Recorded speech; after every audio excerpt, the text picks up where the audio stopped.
ಭಾಳ ಮುಖ್ಯವಾಗಿ ಸರ್ಕಾರ ಕರ್ನಾಟಕ ರಾಜ್ಯದಲ್ಲಿ ಒಂದು ಆತಂಕದ ಪರಿಸ್ಥಿತಿ, ಚಿಂತಾಜನಕವಾದಂಥ ಒಂದು ಪರಿಸ್ಥಿತಿ ನಿರ್ಮಾಣ ಮಾಡಲಿಕ್ಕೆ ಕಾರಣಕರ್ತರಾಗ್ತಿದ್ದಾರೆ. ಇಲ್ಲಿ ಮೂಲಭೂತವಾಗಿ ಮನೆ ಕೊಡೋದು ಒಂದು ಭಾಗ ಬಿಡಿ, ಅದು ಮತ್ತೆ ಮಾತಾಡ್ಬೋದು. ಇವರು ಬಾಂಗ್ಲಾದೇಶಿಗಳು ಅನ್ನೋಂಥದ್ದು ಭಾಳ ಸ್ಪಷ್ಟವಾಗಿ ವ್ಯಕ್ತವಾಗ್ತಿರೋವಂಥದ್ದು. ರಾಜ್ಯ ಸರ್ಕಾರಕ್ಕೂ ಮಾಹಿತಿ ಇದೆ, ನೀವು ಕೇಳಬಹುದು. ಬಾಂಗ್ಲಾದೇಶಿ ಮೂಲದ ನಾಗರಿಕರು ಇಲ್ಲಿ 25 ಲಕ್ಷಕ್ಕಿಂತ ಹೆಚ್ಚು ಜನ ಇದ್ದಾರೆ ಅಂತ. 25 ಲಕ್ಷಕ್ಕಿಂತ ಹೆಚ್ಚಿನ ಜನ. ಈ ಆತಂಕ ದೇಶದ ಸುರಕ್ಷತೆ ಮತ್ತು ಇಲ್ಲಿ ಕಳವಳ ಅಥವಾ ಆತಂಕ ನಿರ್ಮಾಣ ಆಗೋ ರೀತಿಯಲ್ಲಿ ಈ ವಿಚಾರ ಇದೆ. ಇದನ್ನು ಸ್ಪಷ್ಟಗೊಳಿಸದೆ ಈ ನಾಟಕ, ಈ ಜವಾಬ್ದಾರಿಯುತವಾದಂಥ ನಾಟಕ ಇದೆಲ್ಲ ಇದೇನೋ ಒಂದು ಕಡೆ ಸೀರಿಯಸ್ ಇಶ್ಯೂನ ಅಡ್ರೆಸ್ ಮಾಡ್ತಿಲ್ಲ. ನಾನು ಕೇಳಬೇಕಾಗಿರೋದು, ಇದಕ್ಕೆ ಭಾಳ ಸ್ಪಷ್ಟ ಉತ್ತರ ಕೊಡಿ. ಮನೆ ಕೊಡೋ ಬಗ್ಗೆ ಮಾತಾಡೋಣ. ಬಡವರಿಗೆ, ನಿರ್ಗತಿಕರಿಗೆ, ವಸತಿ ರಹಿತರಿಗೆ ಮನೆ ಕೊಡೋದು ಸರ್ಕಾರದ ಕರ್ತವ್ಯ. ಅದಕ್ಕೂ ರೀತಿ ನೀತಿ ಇದೆ, ಆ ರೀತಿ ನೀತಿ ಬಗ್ಗೆ ಮಾತಾಡೋಣ. ಆದರೆ ಇವರು ನಮ್ಮ ದೇಶದವರೇ ಅಲ್ಲ ಅನ್ನೋಂಥದ್ದನ್ನ ಭಾಳ ಸ್ಪಷ್ಟವಾಗಿ ಹೇಳೋಕ್ಕೆ ಇಷ್ಟಪಡ್ತೀನಿ. ಪಿನಾರಾಯಣ್ ವಿಜಯನ್ ಅವರು ಮೊದಲು ಹೇಳಿಕೆ ಕೊಟ್ಟರು, ನಾನು ನೆನ್ನೆ ಹೇಳಿದ್ದೆ, ನಾನು ತಿರ್ಗಾ ಪುನರ್ವಿಚಾರಣೆ ಮಾಡ್ತಾ ಇದ್ದೀನಿ. ಅಲ್ಲಿ ಯಾರು ಒಬ್ಬರು ಕೇರಳದವ್ರು ಇದ್ದಾರಾ? ಯಾರವರು ಕೇರಳದವರು? ಯಾಕೆ ಮಾತಾಡಿದ್ರು? ಬಾಂಗ್ಲಾದೇಶ ಈ ಜಾಲ ಯಾರು? ಇದಕ್ಕೆ ಮಾಹಿತಿ ಇಲ್ವಾ? ಕೊಡಲಿ. ನಾನು ಹೇಳ್ತಿರೋ ಸುಳ್ಳಿದ್ರೆ ಹೇಳಿ. ಅವರು ಭಾಳ ಸ್ಪಷ್ಟವಾಗಿ ಹೇಳೋಕ್ಕೆ ಇಷ್ಟಪಡ್ತೀನಿ. ಇದೊಂದು ದೊಡ್ಡ ಜಾಲ.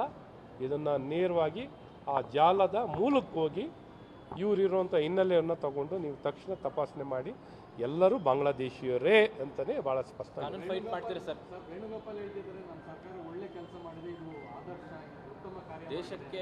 ಏನು ಆದರ್ಶ? ಬಾಂಗ್ಲಾದೇಶಿಯವ್ರನ್ನ ಕರ್ಕೊಂಬಂದು ಇಲ್ಲಿ ಕೂಡಿಸ್ಕೊಂಡಿರೋದು ಆದರ್ಶನ? ಬಾಂಗ್ಲಾದೇಶಿಗಳನ್ನ ಏನು ಇಲ್ಲೀಗಲ್ ಆಗಿ ಬಂದಿರುವಂಥದ್ದು,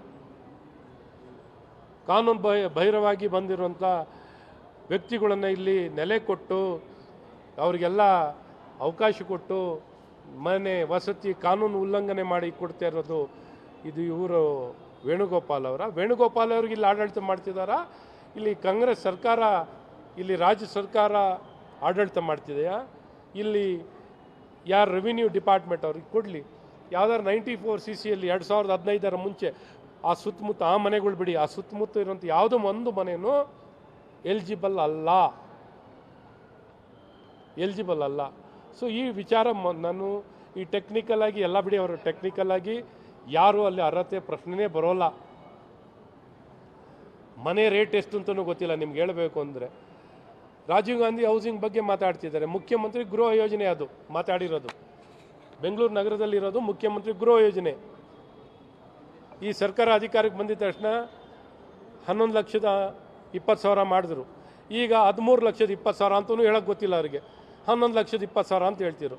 ಆ ಇಲಾಖೆಯವರು ಹೇಳ್ತಾನೋ ಆ ದರ ಎಷ್ಟು ಅಂತಲೂ ಹೇಳಕ್ಕೆ ಬರಲಿಲ್ಲ. ಲೀಗಲ್ ಫೈಟ್ ಮಾಡ್ತೀರಾ ಸರ್ ಬಿಜೆಪಿಯಿಂದ?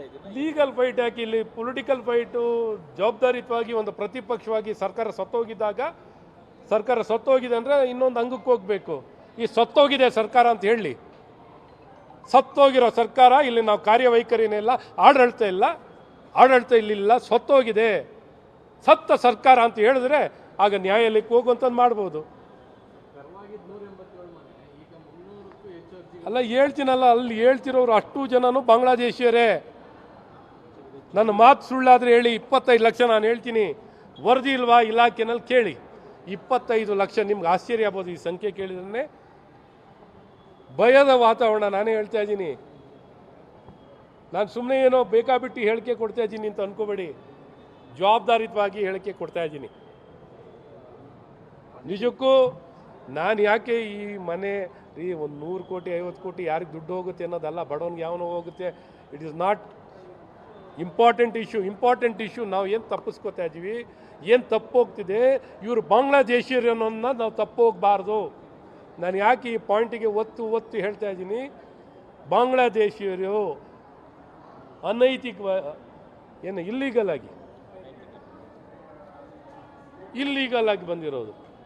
ಇದನ್ನೇ ನಾವು ಮೂಲವಾಗಿ ಕೈ ಬಿಟ್ಟುಬಿಟ್ಟು ಯಾರಿಗೆ ಮನೆ ಕೊಡ್ತಿದ್ದೀವಿ, ಯಾರಿಗೆ ಬಿಡ್ತಾ ಇದ್ದೀವಿ ಬಿಡಿ. ವಸತಿ ರೈತರಿಗೆ ನಗರದಲ್ಲಿ ಏನು ಕಾನೂನು ಇದೆಯೋ ಅದು ಕೊಡಬೇಕಾಗಿರೋದು ಅರ್ಜಿ ಆಧಾರಿತವಾಗಿ ಕೊಡಬೇಕು. ಏಕಾಏಕಿ ಮನಸ್ಸು ಬಂದಂಗೆ ಕೊಡೋಕೆ ಅದು ಬೇರೆ ಕಾನೂನು ಮಾತಾಡೋಣ. ಆದರೆ ಇವರು ಬಾಂಗ್ಲಾದೇಶಿಯರು ಅಂತ ಭಾಳ ಸ್ಪಷ್ಟವಾಗಿ ಹೇಳೋಕ್ಕೆ ಇಷ್ಟಪಡ್ತೀನಿ. ಹಾಗಾಗಿ ಈ ವಿಚಾರದಲ್ಲಿ ಸರ್ಕಾರ ಏನಾರು ಮಾತಾಡಿದ್ಯಾ? ಯಾರು ಅಂತ ಅವ್ರನ್ನ ನೋಡಿ ಸ್ಪಷ್ಟವಾಗಿ ತನಿಖೆ ಮಾಡಿದ್ಯಾ? ಇವ್ರು ಮಾಡೋ ಯೋಗ್ಯತೆ ಇಲ್ಲ ಅಂದರೆ ಎನ್ ಐಗೆ ಹ್ಯಾಂಡ್ ಓವರ್ ಮಾಡಲಿ. ಇವರಿಗೆ ಯೋಗ್ಯತೆ ಇಲ್ಲ, ನಮ್ಗೆ ಆಡಳಿತ ಮಾಡೋಂಥ ಶಕ್ತಿ ಇಲ್ಲ, ನ್ಯಾಯದ ಪರವಾಗಿ ಕಾನೂನಿನ ಪರವಾಗಿ ನಿಲ್ಲೋ ನಮಗೆ ಯೋಗ್ಯತೆ ಇಲ್ಲ ಅನ್ನೋದು ಹೇಳಿ. ಇಡೀ ರಾಜ್ಯಕ್ಕೆ ಆಹ್ವಾನ ಮಾಡ್ತಿದ್ದಾರೆ, ರಾಜ್ಯನ್ನೇ ಆತಂಕ ಪರಿಸ್ಥಿತಿಯಲ್ಲಿ. ಇಮ್ಯಾಜಿನ್ ಮಾಡಿ, ಇವರು ಕಣ್ಣು ಮುಂದೆ ನೆಲೆ ಊರಿದ್ದಾರೆ, ಯಾರು ಏನು ಅಂತ ಗೊತ್ತಿಲ್ಲದೆ ಕೂತಿದ್ದಾರೆ ಅಂದರೆ ಒಂದು ರಾಜ್ಯ ಯಾವ ಪರಿಸ್ಥಿತಿಯಲ್ಲಿ ಇದೆ ಅಂತ ಯೋಚನೆ ಮಾಡಿ. ನಿಜಕ್ಕೂ ಭಯ ಅಂದ.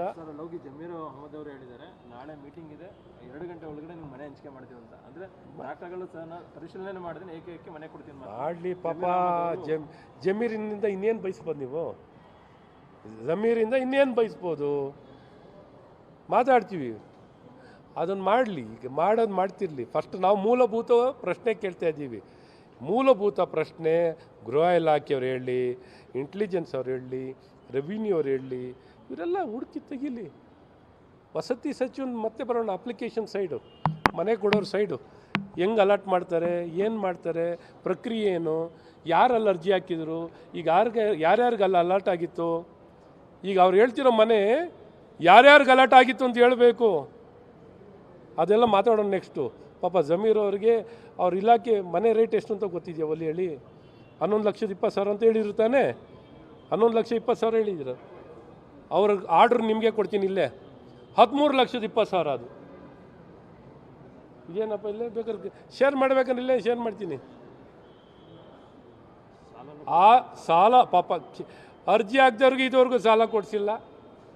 ನ್ಯಾಷನಲೈಸ್ ಬ್ಯಾಂಕಲ್ಲಿ ಇವತ್ತಿಗೂ ಸಾಲ ಕೊಡ್ಸೋಕ್ಕಾಗ್ದೇ ಮೀನಾಮೇಷ ಮಾಡಿರೋರು. ಒಬ್ಬೊಬ್ಬೊಬ್ಬ ಈ ಬಾಂಗ್ಲಾದೇಶಿಯವ್ರಿಗೆ ಕೆಲಸ ಮಾಡೋಕ್ಕೆ ನಾನು ಮುಂದೆ ವೇಣುಗೋಪಾಲ್ ಅವ್ರನ್ನ ಹೊಲಿಸ್ಕೊಳ್ಳೋಕ್ಕೆ ಎಲ್ಲರೂ ಈ ಸರ್ಕಾರನೇ. ಸೊಂಟ ಮುರಿದೋಗಿರೋಂಥ ಧ್ವನಿ ಇಲ್ಲದ ಅಸಹಾಯಕರು. ನಿಜಕ್ಕೂ ನಮಗೆ ಏನು ಪದ ಹೇಳಲಿ ಗೊತ್ತಿಲ್ಲ,